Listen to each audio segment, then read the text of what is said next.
recording. What was the inspiration behind launching the Startup World Expo and really the mission behind this initiative? I think it's phenomenal. So I am a venture capitalist. So I started this firm in 2011. And as I started this firm, we started investing in the US. Silicon Valley was our holy ground. And then we started investing in also other countries. We started investing in Japan. Then we went all the way to Southeast Asia. We also invest in Europe. And as we started investing, we felt that the entrepreneurs who are not in the US, they always have a fascination about Silicon Valley and the US because all the big things are happening in this country. Whereas when we talk to the entrepreneurs in the US, where we invest as the main, we feel that the entrepreneurs in the US, they always want to go to Asia because they know that 2/3 of the world consumer are gonna be in Asia right now. So we wanted to come up with a platform which can bridge East and West. And we went through a lot of, kind of deliberations. Chris and I, we thought so many things that we put together an event called East Meets West and then many other things. And, 1 + 1 2, we came up with the idea, let's do a World Cup where we can also involve not only Asia and America, we'll also include Africa into the ecosystem. How about Australia? Because these are the countries that never come into the picture, right? So we came up with this plan that where we'll involve the whole 5 continents and create a platform where everybody can come and enjoy the benefit of it. Now, as you know, that Startup World Cup.io is where we're keeping the base platform at. It is definitely going to provide $1 million in prize to the world champion startup. But it is more than that. It's not about this $1 million that we're announcing. It's about these teams coming as regional champions from all these regions from all over the world coming together. It gives them the network, it gives them the popularity, it gives them the exposure of a different country. So it really grows the whole ecosystem altogether. And that was our sole goal of putting together this event of Startup World Cup. And I'd like to add on the network side.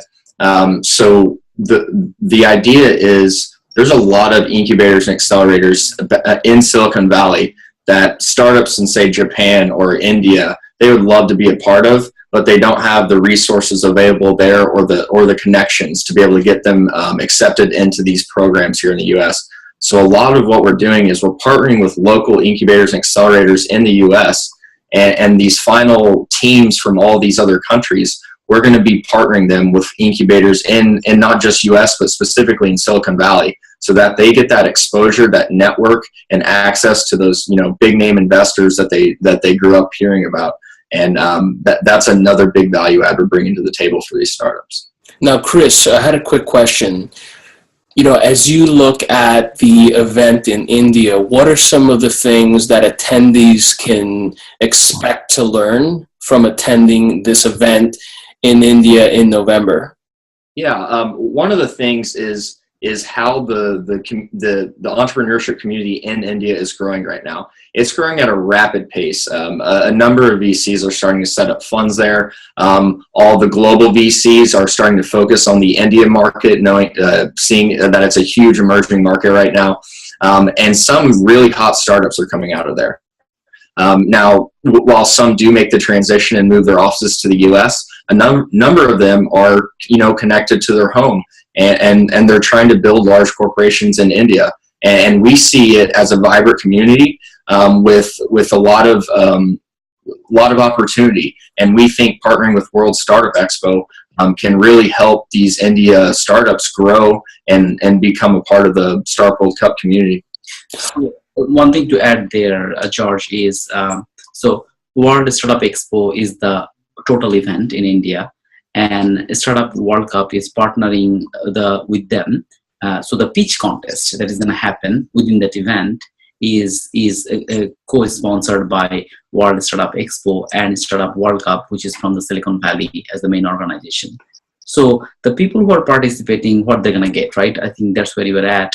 I think initially they will get the regional recognition. the regional exposure, exposure to all the venture capitals and angels, so that increases the possibility of getting potential funding. Also the local exposure in the local media, plus also partnership opportunities with the local corporations. That is in the regional level. Now, as people participate in the pitch contest and do their pitches and impress everyone and become the regional champion from the India region, they get the opportunity to fly out to San Francisco for free. Actually, two co-founders will be flown to San Francisco to fight the World Cup champion battle. And that is happening in San Francisco on March 24th, 2017. And they will be presenting in front of 2,500 people in San Francisco. They will be joined by their competitors from 15 other teams from 13 different countries. And they will compete against America, to China, to Japan, to Taiwanese people, and it will be a life-changing experience. Now, as they're coming to San Francisco and presenting in front of 2,500, the world's most important people they want to know, they are being exposed to all the corporate development people from Apple and Google and Facebook, right, to IBM, to Microsoft, right? That will give them exposure for partnership, potential partnership. I mean, the team from the India, the regional champion from India, they might not win the World Cup, but that doesn't matter. They will not win that $1 million that Fenox is offering today, but they might win tens of millions of dollars funding from another VC who will be watching the show. They might win a big partnership from Apple, Google, and Microsoft, who will be there because they're interested in this Indian company because that matches their domain. So these are some of the things that this competition is going to bring up. They will start their journey in World Startup Expo in India, but the journey might end becoming an unicorn. So that's what the opportunity is at with this Startup World Cup, being a partner of World Cup Startup Expo and putting it all together for the world community. You know, I really love that, because if you start to think about sort of the components of a powerful startup ecosystem, one of the reasons why San Francisco and Silicon Valley is what it is really like, it's sort of well-balanced approach in that, it has the M&A opportunities here, it has the capital, it has the talent, it has the education, these sort of things. And I think as the world is continuing to evolve, the playing field, it is becoming a little more balanced. And what I love is that individuals and organizations like yourselves are focused on uniting the world, which is, one of my missions, are through entrepreneurship and innovation. And events like yours are not only just bringing investors, but are thinking thoughtfully and saying, let's get those corp dev folks in there, because that's going to also drive M&As, right? And the exits that we all really, strive for as entrepreneurs. Chris, quick question, because you've been doing events all over the place, globally, right? You can literally say you're an international organization. What is it like to be a startup founder right now outside of Silicon Valley? Outside of Silicon Valley? Well, I'd say are you talking about any locations in specific or just anywhere? Well, let's talk about India specifically, just because we're doing this event there and it's such a growing and powerful and exciting market. Yeah, I'd say a lot of the challenges they face are having access to resources. There's a lot of hurdles they have to overcome. Specifically, early on in the seed stage, marketing is a huge issue. I've seen faced by a number of Indian startups. Marketing costs a lot of money, and a lot of them don't have the capital available to be able to get to that next step, to be able to raise that next round.